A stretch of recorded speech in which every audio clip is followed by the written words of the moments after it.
So, sa derma na yun, magkano inabot natin sa derma? Ay! Wow. Ang mahal. Kahit may tigyawat ako, maganda pa rin ako, no? Naku, apo, ay may regla ka na. Asan yung panty mo? At ikaw, bakit po, Lola? Ikuskus mo sa mukha mo. We invited two generations with different beliefs, upbringing, and lifestyle. To unleash their acne journey stories, we've lined up 4 exciting rounds designed to break the ice, spark fun, and help us really get to know our participants. Hi, I'm Rai. I'm a content creator and a traveler, and I'm here to share with you guys my skin journey as a Gen Z. Hi, I'm Tita Star. At the age of 52, ayan, ginagawa ko ngayon, travel na lang. Pero nandito ako para i-share sa inyo yung aking skin journey too. Ayan. So, as a boomer, syempre, ayan, mukha pa rin bata. Huwag lang magbatang isip. Let's start first with round 1, cost versus value. How much do you spend for skincare or acne treatment? Who goes first, mom or Rai? Mom. Okay, sa akin kasi, pag gagastos ka kasi ng ano ngayon, ng mga skincare, sobrang mahal. Kaya ang ginagamit ko, yung mga balat ng mga saging, ganun. Yung mga pwedeng na doon na sa kusina mo, gagamitin mo sa mukha mo at very effective naman. Sa akin naman, willing akong gumastos kasi usually ako, yung naging inspiration ko kasi before, kaya parang gusto kong kuminis. Kasi nakikita ko yung mga nasa K-drama na napapanood ko. So parang sobrang kinis nila. Kaya nung nakita ko na yung mga derma, tas yung mga skincare products sa online, naengganyo ako kahit sobrang mahal niya. So, willing ako na gumastos. Tapos, recently, yung pinaka nagastos ko for facial and acne treatment na oral, umabot siya ng 30,000. Wow. Yes. Ang mahal. Samantalang sa akin, libre. Pag bumili ka ng saging, yung balat, oh. Kasi yun na yung trending ngayon. Yun na kasi yung nasa social media ngayon pag nagbukas ka ng internet mo, ng TikTok Yan kasi mo. mahirap sa inyong mga anak na kabataan eh. Gusto Yes. nyo agad kuminis bigla-bigla, parang magic, What are the traditional or modern methods you have tried before? Can be something that worked or didn't work. Sa akin kasi, unang araw hindi ko kasi pala ang regular ganun, na may dugo yung yung panty ko. So, sabi ko sa lola ko, Lola, bakit ako may dugo sa panty? Sabi ko ganun. Sabi ng lola ko, naku apo, may regla ka na. Asan yung panty mo? At ikaw, bakit po Lola? Ikuskus mo sa mukha mo. Kasi, yung mukha mo ay nag-umpisa ng tigihawat ba? Sabi niya, yun yung magpapaganda sa iyo, apo. Tapos yun, yung tinuro na ako lola ko ng mga kalamansi, kamatis, yung pipino, tapos yung banana peel, yan. Tapos yung aloe vera at calamansi, yun ang the best talaga sa akin. Yung aloe vera at saka yung calamansi, ginigiling ko lang siya, kinakrush ko siya kasama yung balat. Gumawa ako ng gumupit ako ng tela, tapos doon sa tela ilalagay ko yung aking yung aking giniling na calamansi at saka aloe vera. So, at saka ako gagawin siyang parang face mask. The longer na nakalagay sa mukha mo, so the longer na mas umi-effective siya. So, nagpapabata ng itsura ko, wag lang maging batang isip. Ikaw, Rai, sa tingin mo ba? Effective ba kay mommy? Sa age niya, sa generation nila. Kasi ngayon kasi yung pinaka na-try ko kasi yung oral medication, which is umepect naman siya, pero it cost me a lot, kaya nag-stop din ako, and meron din kasi siyang mga side effects. And then, yung skincare na kasi, ma-hype ka talaga kasi once na nag-open ka ng internet, tapos makikita mo dun yung mga trending na ngayon, yung mga Korean, tapos yung skincare super ganda. Kaya willing, yun yung mga ginagamit ko na ngayon, yung mga skincare brands.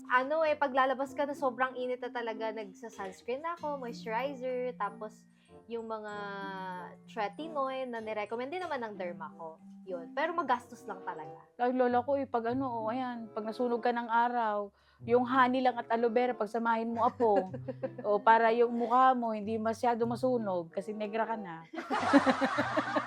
Have you tried any of the natural remedies na tinry ni mom? Yung aloe vera.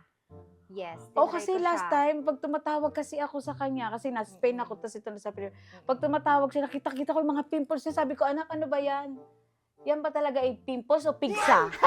Grabe ka naman! Oo, kasi ang lalaki talaga kasi nagnanana. Sabi ko, grabe naman yung anak ko, hindi na maganda. Uy! Kahit may tigyawat ako, maganda pa rin ako, no? Ay, hindi kasi, ang tingin ko kasi parang yung langka ba? Ano, focus mo na yung tigyawat ko. Oo. So, gano'n kalalaki. Kaya sabi ko sa kanya, anak, try mo kaya yung aloe vera calamansi. Pero tinry ko yung calamansi, super sakit. Kaya tinigil ko. Doon ako nag-focus sa mga gentle skincare like, ayun, yung mga cleanser lang. Ano naman, nandun ako sa point na accepted ko na siya and at the same time, still applying yung mga skincares na nirecommend ng derma. After Galing. ko magpa-derma, medyo umokay naman na siya. Magkano yung napot natin sa derma? Ay! Ikaw, mama, magkano yung ano ba? Kasi- Hula mo? Charot! Kasi yung lalaki, di ba? Ito severe cystic acne siya. 2023 pa kasi ako nagpapaderma. So, pag i-summarize mo siya, umaabot na siya ng 100,000 for the treatment, acne scars, for the redness, tas yung mga pimple inject, plasma treatment, ganyan. So, nag-undergo na ako nun para talagang ma-achieve ko yung kiddie skin. Pero, wala eh. Bakit ba ako tinitigyawat, mama? Pinamano mo yata to sa akin. Ay, hindi. Kasi yun yung ano ng genes ng mga kabataan. Pagdadaanan nila talaga yan. Kaso mo, sa kanya kasi malala eh. Ang lalaki. Sa akin kasi no, meron naman ako, kaso mo, hindi ganun kalalaki. Kaya nga sabi ko, hindi, pigsa na tumubo sa muka. Grabe ka. So, yun yung ano niya, yun yung tigyawat niya. Sa akin kasi asin talagang tigawat, pero dami. Pero hindi naman ako gumastos anak ng mahigit 100,000. Grabe naman. Yes. Ang mahal pala, ano? Yes. Gusto ko kasi ma-achieve yung glass skin. Pero baka mas kailangan ng pera. Kaya tayong pera. Papa! So, ayun. So for round 3, let's start. Perception versus experience. So if you have any question to each other, what is the question?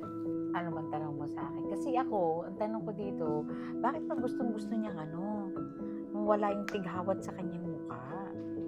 Bakit pa gustong-gusto niya yan mawala yan? Yung mga tagihawat na yan. Ikaw din naman nung 12 years old ka, di ba pinahid mo yung regla mo sa mukha mo? Kasi tumutubo talaga siya eh. Hindi ko siya pwedeng mapigilan. Tumutubo talaga. Kaya yung lola ko, ayun, tinuruan niya akong At saka naiingit kasi ako before. Ikaw, bakit ginagamit mo yung sinabi ng lola mo? Kasi Yung nga, yung kalamansi aloe vera. kasi nakita ko naman yung effectiveness niya eh. Yung aking mukha na puro O, tighawat. ganito gamitin yan. Hindi ka na talaga updated sa trend. Oo nga eh. Ganito. Ganito, mama. Hindi mo ilalagay sa pan. Gaganon mo. Okay. Ayan, kasi nga. Iba na talaga ang kabataan ngayon. Ako po. Sanay kasi ako sa saging. Sa balat ng saging. Kalamansi. Ayusin mo. O sabay na ipapatak. Ayan. Sanay kasi ako sa balat ng saging at kalamansi. Ayan tuloy. Hindi ka marunong. Ayan. Bibigyan kita ng sunscreen. Hindi ko alam paano gamitin tuloy ito eh. Ano yung pinaka-late na ginamit mo na ganito? Abay, wala. Yung pa rin. Kalamansi. Kaya nga hindi ko alam gamitin, anak. Oo. Pinipitas mo pa sa kapitbahay mo. Hindi naman. Yun naman. May pambili naman ako ng kalamansi. Ayusin mo, mama. Ayan, may pambili naman ako ng kalamansi. Ayan. Gentle lang. Kaya lang, siyempre nga, ito kasi mga modern yun. Kaya tuloy, hindi ko tuloy alam buksan. Ayan, hindi ko tuloy alam gamitin. Ang alam ko lang yung honey, kalamansi, at saka balat ng saging. Yung bote bubuksan. Oo, tapos yun. gagano. Yun. Kaya hindi ko alam to. Kasi kayo mga kabataan ngayon, napakahilig nyo sa mga modern. Ayan. Uso yan. Sa Alam mo mga ba, ang mahal ng sunscreen sa mo? advertisement na yan, napakahilig ninyo. Grabe. Kami noon at hanggang ngayon, ito lang, kalamansi at kamatis.